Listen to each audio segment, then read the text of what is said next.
recent study by Deborah J. Diener into child sex abuse in the LDS Church uncovered disturbing trends. The PDF document is available in the description of this video. It details approximately 330 cases of child sex abuse in the LDS Church.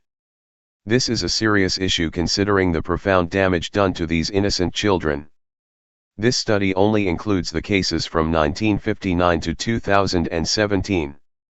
That is about 6 cases a year, or about a case every 60 days for the past 58 years. Deborah explains, child abuse dramatically increases the risk of 7 out of 10 of the leading causes of death, decreases life expectancy by 20 years, and this damage is passed genetically generation after generation.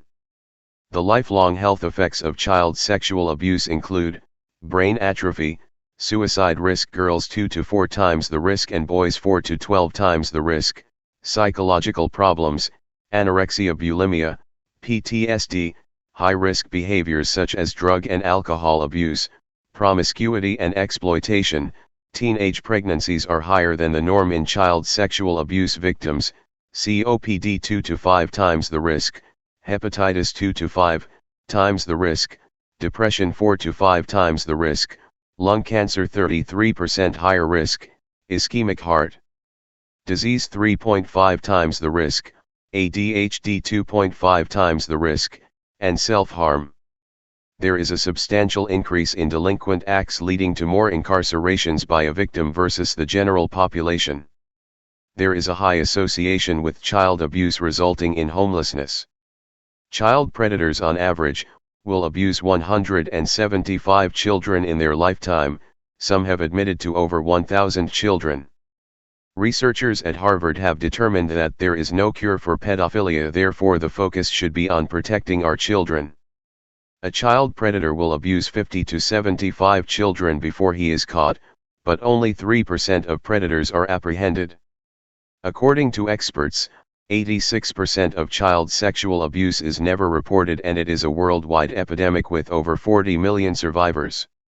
In 1986, Marilyn Sandberg, the former director of the Weber County, Utah Task Force on Sexual Abuse, addressed LDS social workers at an Association of Mormon Counselors and Psychotherapists meeting and stated, quote, "Most of these abuse cases were referred to the legal system by individuals other than religious leaders, and yet in many of the cases the abuse had been brought to the attention of clergy members long before it was reported to the authorities." End quote. Marilyn also said, quote, "One particular incest case I worked with had been reported to 6 different bishops, and none of those bishops reported it to the authorities. The molestation continued for a period of 11 years. End quote. In 2013, a lawsuit was filed in Berkeley County, West Virginia. The suit alleges that the church and church leaders covered up the sexual abuse of 12 children occurring over a period of 5 years by Christopher Michael Jensen.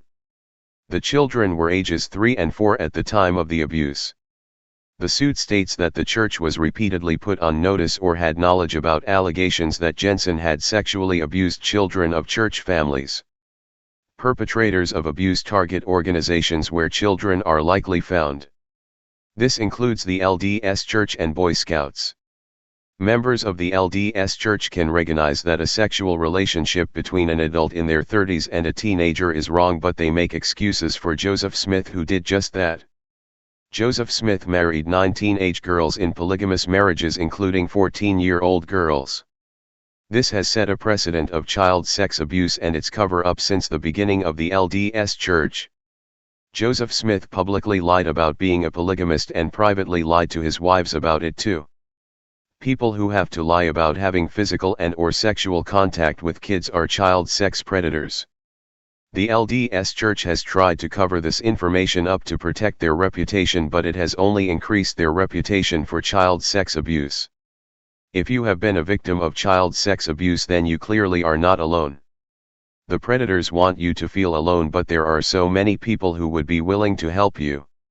Most of all, Jesus can heal the spiritual wounds left by these evil people. We need to raise awareness with everyone to stop this from continuing.